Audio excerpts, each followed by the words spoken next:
Good morning, good afternoon and good evening to everyone. आप सभी का एक बार फिर से स्वागत है विजय कुमार आज़ाद यूट्यूब चैनल पर। तो दोस्तों, आज मैं ये वीडियो उन बच्चों के लिए लेकर आया हूँ जो बच्चे इंडियन कॉन्स्टिट्यूशन के बारे में थोड़ा बहुत जानकारी प्राप्त करना चाहते हैं। मैं ये तो दावा नहीं करता हूँ कि मैं बहुत सारा नॉलेज आपको कॉन्स्टिट्यूशन का दे सकता हूँ, लेकिन जहाँ तक नॉलेज हमारी है, जहाँ तक एक बेसिक नॉलेज बच्चों को होना चाहिए, वो मैं नॉलेज आपको देने का प्रयास करूँगा। आज बहुत दिन बाद फिर मैं एक बार क्लास 11th के स्टूडेंट्स के लिए, विद्यार्थियों के लिए ये मैं वीडियो लेकर आया हूँ। आज हम इस क्लास में बेसिकली बात करना चाहते हैं इंडियन कॉन्स्टिट्यूशन का इंट्रोडक्शन के बारे में। तो चलिए, समय को न लेट देर करते हुए हम लोग आज के क्लास को स्टार्ट करते हैं। आज का क्लास होगा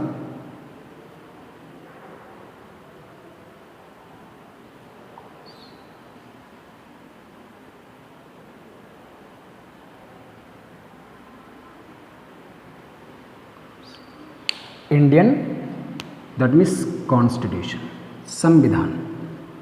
ये आज का टॉपिक होगा। इस क्लास में हम लोग आज इसका इंट्रोडक्शन के बारे में बात करेंगे।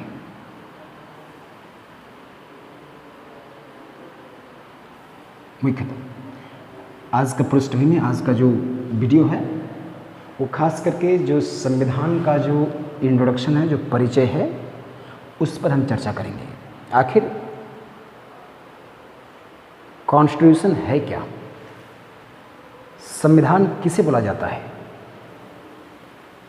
इस कन्फ्यूजन को हम लोग आज दूर करेंगे about constitution.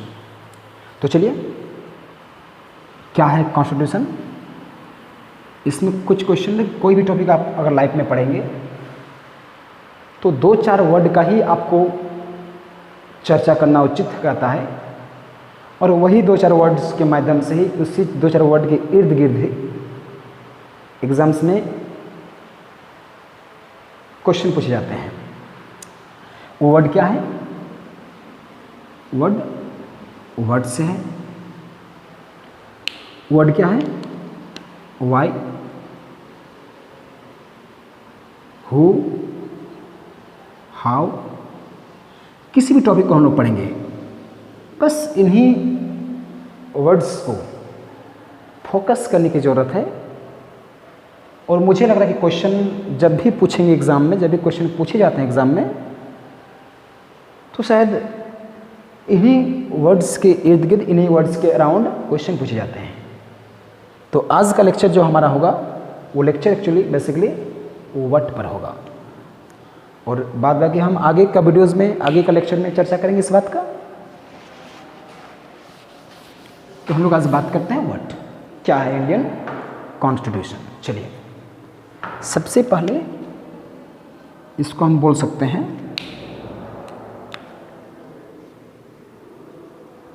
It is a written documents to rule in India. सबसे पहला अगर आप स्टेटमेंट इसका दे सकते हो एकदम बेसिकली अंदाज में, जीरो लेवल से, तो हम ये कह सकते हैं कि it is a written documents to rule in India.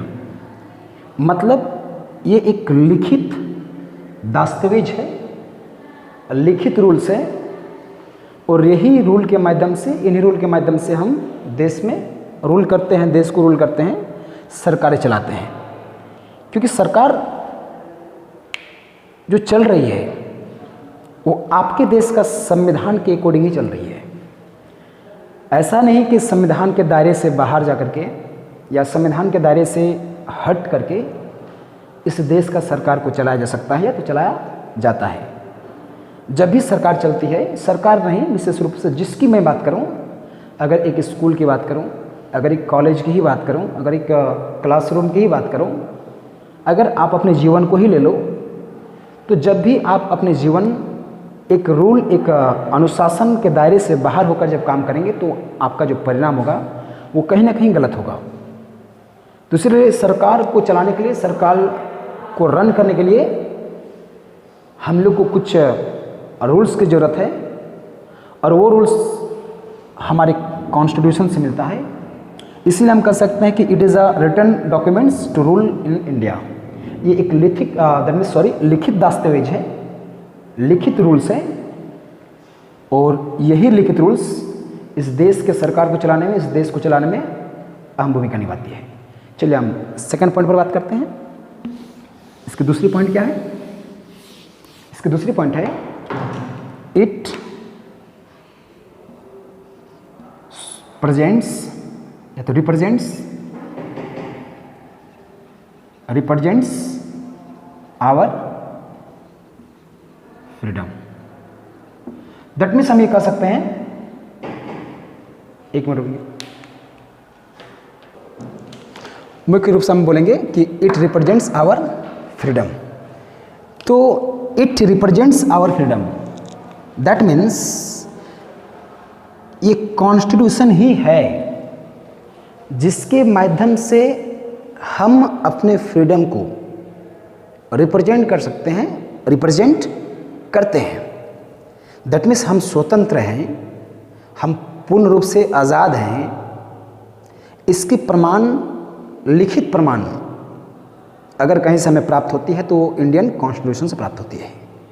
ऐसे तो हम लोग बोलते हैं एक लोकचारिता की भाषा में कि हम लोग एक स्वतंत्र देश के नागरिक हैं, लेकिन वो हम लोग बोलचाल में बोलते हैं।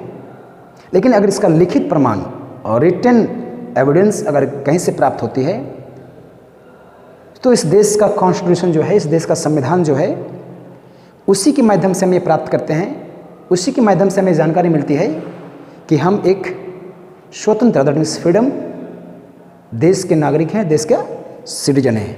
इसका थर्ड खूबी इसका क्या बोलती है, उस पर मैं विचार करता हूँ। नेक्स्ट पॉइंट क्या है इसका? इसका नेक्स्ट पॉइंट यह है, इसका नेक्स्ट पॉइंट क्या है? It shows the structure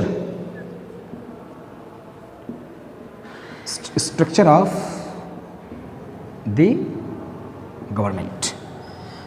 that means इसकी एक परिचय है कि इंडियन कॉन्स्टिट्यूशन के माध्यम से ही हमें अपने देश के जो गवर्नमेंट है, हमारे देश का जो गवर्नमेंट है, उसके स्ट्रक्चर के बारे में पता चलती है। ऐसे इस बात की प्रमाण, इस बात की जो पुष्टि की गई है, इस बात का जो सबूत पेश किया गया है कि हमारे देश में कितनी प्रकार के गवर्नमेंट हैं, किस गवर्नमेंट का क्या लिमिटेशन ऑफ पावर है, किस गवर्नमेंट का क्या सब्जेक्ट एरिया है, उस पर अगर कोई विचार किया, उस पर कोई अगर प्रमाण दिया, इस बात की अगर पुष्टि कोई किया है, तो इंडियन कॉन्स्टिट्यूशन के माध्यम से ही, ये भारतीय संविधान के माध्यम से ही हम इस बात की जानकारी प्राप्त करते हैं कि हमारा गवर्नमेंट का स्ट्रक्चर क्या है। नेक्स्ट पॉइंट इसका हम लोग चलते हैं। नेक्स्ट पॉइंट हम ये चलते हैं, it shows the structure of the organ of government. That means अब हम इस बात की चर्चा करेंगे, दैट मीन्स हमारे देश में 3 इंडिपेंडेंट बॉडीज हैं, 3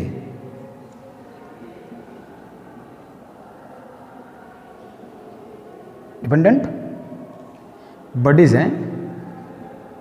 वो क्या क्या है? वो आपका है लेजिस्लेचर। हमारे देश में 3 इंडिपेंडेंट बॉडी है, वो क्या क्या हम देखते हैं।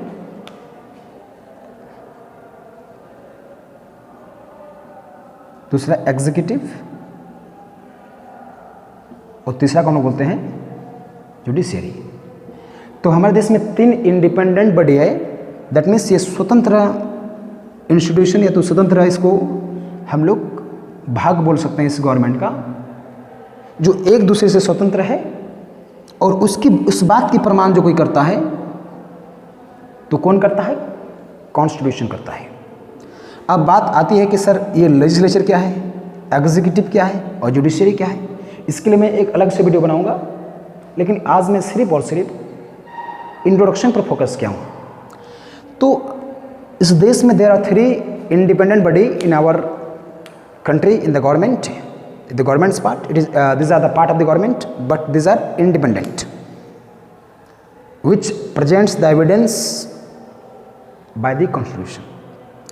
ये संविधान इस बात की प्रमाण करता है कि हमारे देश में 3 ऐसे इंडिपेंडेंट बॉडी है जो इस देश का एडमिनिस्ट्रेशन सिस्टम को चलाने में हेल्प करता है, और इसको हम बहुत हद तक सक्सेस नहीं, मतलब से हम सक्सेस अगर आज हैं, अगर भारत का संविधान सक्सेस है, अगर भारत देश सक्सेस है, तो उसका पूर्ण रूप से उसकी जो जिम्मेदारी है या तो उसके जो हम ये कह सकते हैं कि उसका महत्व जो है वो हमारे देश के संविधान को जाता है और 3 बॉडी हो जाता है।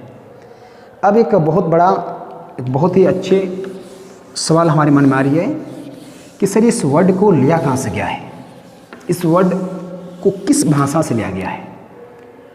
तो हम लोग बात करते हैं ये वर्ड जो कॉन्स्टिट्यूशन है, द वर्ड कॉन्स्टिट्यूशन,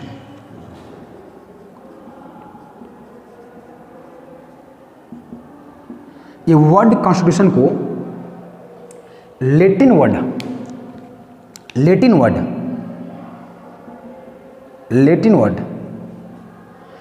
कॉन्स्टिट्यूएंट से लिया गया है। कॉन्स्टिट्यूएंट से लिया गया है।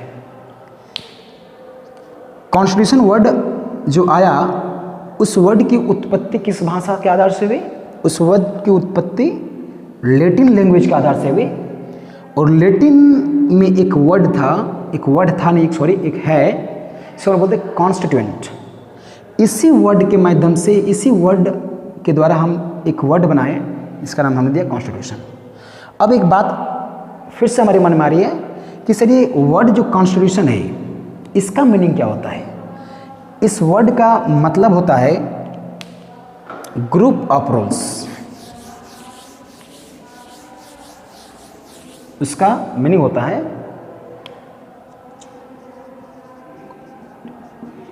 कॉन्स्टिट्यूएंट। इस वर्ड का मीनिंग जो होता है वो होता है group of rules. That means rules का समूह, जिस रूल्स के माध्यम से शासन किया जा सके, जिस रूल के माध्यम से सरकार चला जा सके। That means the principle of the government, the principle of ruling the government या फॉर रूलिंग द गवर्नमेंट। तो ये वर्ड क्लियर हो गया और हमने संविधान के बारे में चर्चा आपसे कर दी। ये इंट्रोडक्शन क्लास था। मैं फिर से वीडियो लेकर आऊँगा खास करके क्लास 11th के स्टूडेंट के लिए। और अब नेक्स्ट वीडियो होगा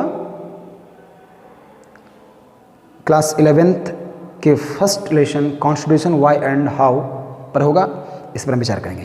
तो चलिए हम लोग अब वेट करते हैं नेक्स्ट वीडियो का। धन्यवाद, जय हिंद।